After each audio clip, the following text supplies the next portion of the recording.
Have you noticed that life used to feel more exciting? You could be tired, but still curious. You could fail, but still want to try again. And now, everything feels heavy, too serious, too important. Work, responsibilities, money, relationships. Every decision feels like a test. Every mistake feels like it could ruin everything. And here's the truth no one really says. You turned off the player inside you. Being a player doesn't mean being careless. It doesn't mean avoiding responsibility. And it definitely doesn't mean being immature. The player mindset is participating instead of surviving, experimenting instead of freezing, moving forward without needing certainty. A player knows, I can lose a round without losing my whole life. When the player is gone, every mistake feels permanent. And that's when life becomes exhausting. Why the player shuts down. The player doesn't disappear randomly. It shuts down when you've lived too long and I have to.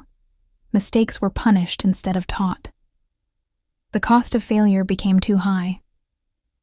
At some point you decided, it's safer not to try than to feel that pain again. That's when life turns into autopilot. Survival mode. Constant fatigue. No desire to wake up in the morning. Not because you're lazy, but because life without play is unbearable. The shift that changes everything. Here's what you need to hear. You didn't lose motivation. You lost interest. And interest can't be forced. It can only be reignited. Not through discipline, pressure. Just push harder, but through a position change from I must to I'm curious what happens if. How the player comes back. The player comes back the moment you allow experiments instead of perfection. See life as a process, not an exam. Realize, I don't have to win. I just have to play. Your questions change. What if I try this differently? What if not knowing is okay? What if this isn't failure, just another level? And that's when energy returns. Bridge to the rest of the video. In this video, I'll show you why adults lose excitement for life, how responsibility turns into a mental cage, and what to actually do to feel alive, curious, and engaged again. If you watch this video until the end, you'll understand how to stop living on autopilot and start living like a player again, not a victim. At some point, life quietly changes its rules. You don't wake up one day and decide, I want to hate mornings. I want to feel tired before the day even starts. I want to lose interest in my own life. It happens slowly, responsibility by responsibility, expectation by expectation, role by role. You become the reliable one, the strong one, the adult one, the one who holds everything together. And at first, it feels good. You feel important, needed, respected.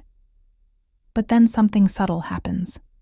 Life stops being something you experience and becomes something you manage. You're no longer inside the moment. You're above it, watching, calculating, controlling. And that's the moment the joy starts leaking out. Here's what no one warns you about. When you take life too seriously, you stop being alive inside it. Everything turns into, I shouldn't mess this up. I don't have the right to fail. I need to be better, stronger, smarter. You're no longer playing. You're performing. And performances are exhausting, because when you perform, you don't listen to your body. You don't trust your impulses. You don't follow curiosity. You follow scripts. Scripts like, this is what adults do. This is how it's supposed to be. This is who I have to be now. And slowly, without drama, life loses color. Let's be honest. Most people who don't want to wake up in the morning are not suicidal. They're not depressed in a clinical sense. They're disengaged. They don't want to wake up because the day ahead feels predictable, heavy, and joyless. Not painful enough to escape, not exciting enough to live, just dull. And here's the key insight. The nervous system shuts down excitement when it senses that life is all pressure and no play. Your body is not broken. It's responding logically. Why motivation advice doesn't work? This is why most motivation content fails. It tells you to push harder, wake up earlier, optimize more, discipline yourself into desire. But desire doesn't respond to force. It responds to safety and curiosity. You can't bully yourself into loving life. The moment you try, the player shuts down even more. Here's the lie we were taught, that you can either be responsible or alive. Either serious and respected, or playful and free.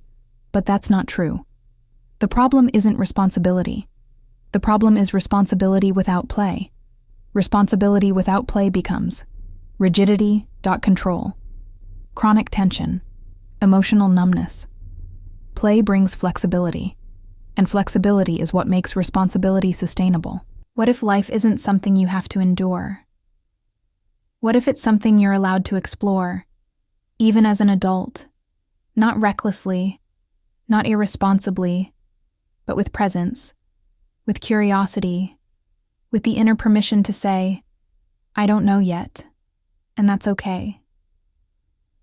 That sentence alone can bring your nervous system back online. In the next part, I'll show you practical ways to reintroduce play into your daily life, feel interest again without quitting everything, and stop living like every decision is final. Because life doesn't become meaningful when you control it harder. It becomes meaningful when you're willing to participate again. This is not about positive thinking, and it's definitely not about pull yourself together. This exercise is about interrupting autopilot, the mode your nervous system has been stuck in. Step 1. Catch the moment. Don't change your whole life. The biggest mistake people make is thinking change requires quitting their job, moving to another country, blowing everything up and starting over. No. The player comes back in micro moments. Ask yourself today, where in my life am I running on autopilot? It could be waking up in the morning, commuting, talking to your partner, eating, working. Don't analyze. Just notice one repeating moment. Step 2. Separate the fact from the reaction. This is crucial. In that moment, ask, what is the fact? And what is my reaction? Example. Fact. I need to wake up. Reaction. I hate my life. What's the point? Not again. Fact. Someone says a sentence. Reaction. Tight chest, anger, defensiveness, attack. The reaction is not you. It's a stored survival pattern. And the moment you see that, you gain a split second of freedom. Step 3. Bring the body back into the game. The player lives in the body, not in the mind. Do one of the following, just one. Change your pace, slow down or speed up. Change your posture. Take a deep exhale through your mouth. Look around and name 3 objects you see. This tells the nervous system, I'm here, this is now, I'm safe. Step 4. Add a micro choice. This is the key moment. Ask yourself, if I wasn't obligated but curious, what would I do 5% differently? Not dramatically, not perfectly, just slightly. Examples. Different music, a different route, a softer or firmer tone of voice. One honest no, one honest I don't feel like it. The player returns through choice, not rebellion. Step 5. Track the feeling, not the outcome. What matters is not whether it worked. What matters is this evening question.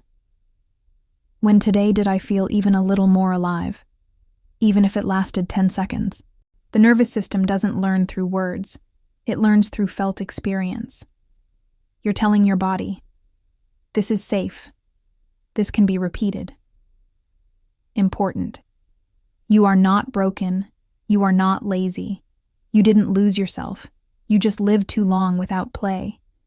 And when play comes back, energy returns on its own.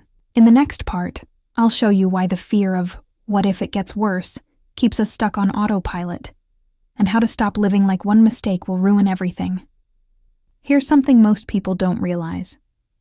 You're not staying stuck because life is bad. You're staying stuck because your nervous system believes movement is dangerous. At some point, your system learned. It's better to tolerate discomfort than to risk uncertainty. So, even when life feels empty, dull, or heavy, your body chooses the familiar pain over the unknown. That's not weakness. That's conditioning. This fear isn't trying to destroy your life. It's trying to protect it. Your nervous system isn't asking, "Will this make me happy?" It's asking, "Will this keep me safe? Will I survive emotionally? Will I be rejected? Will I lose control?" And if the answer is unclear, it chooses freeze. That's when you feel stuck, numb, unmotivated, unable to move forward.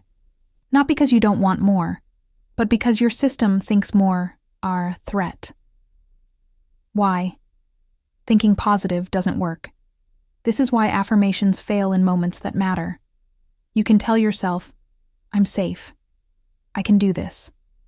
Everything will be okay."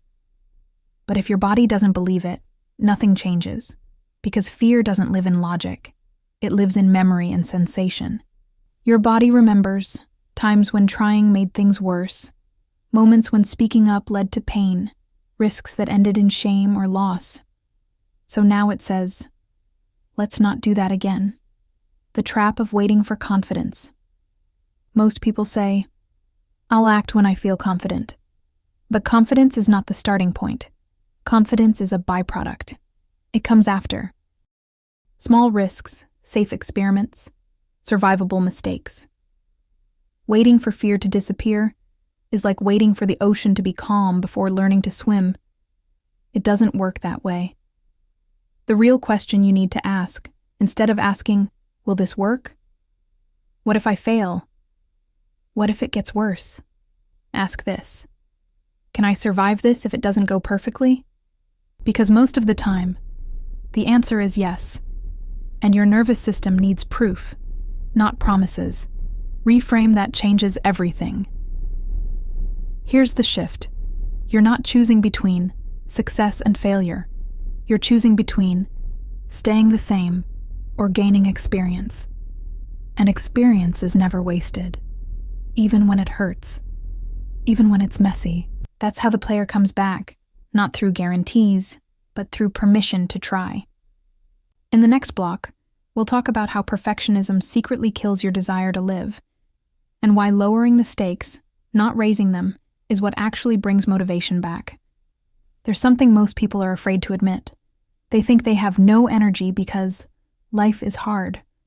There's too much responsibility. They're overwhelmed.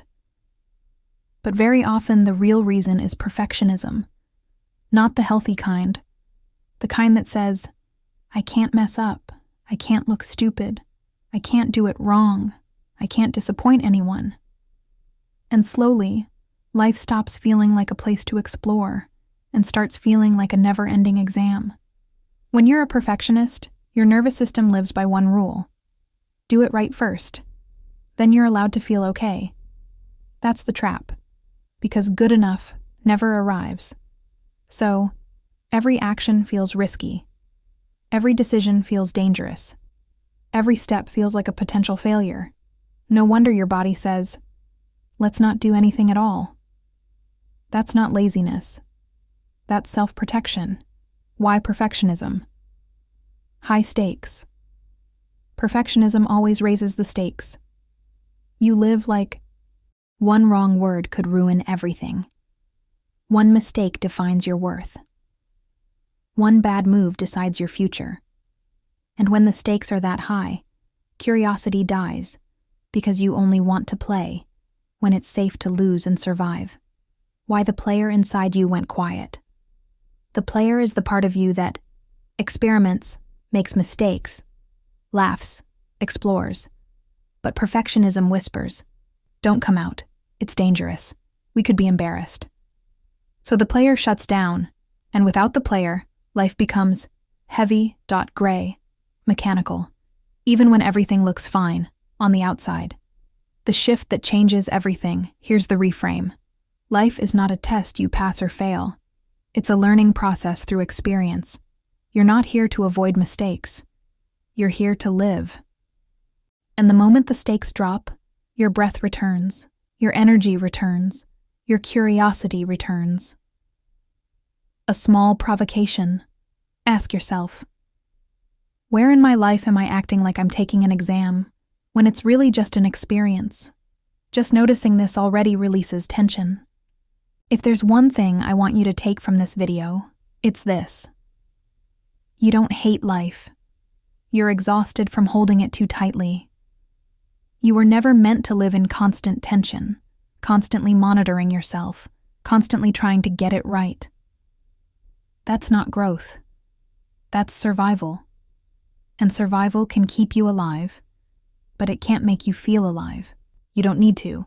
Fix yourself. Push harder. Become more disciplined. Force motivation. What you need is to lower the pressure. Because the moment life stops feeling like a courtroom, the player inside you starts breathing again. And with that, interest returns, energy returns, desire returns. Remember this. You are not behind. You are not broken. You are not lazy. You are a human being who learned to survive in a world that rewarded tension. And now, you're allowed to choose something else. A simple question to close with.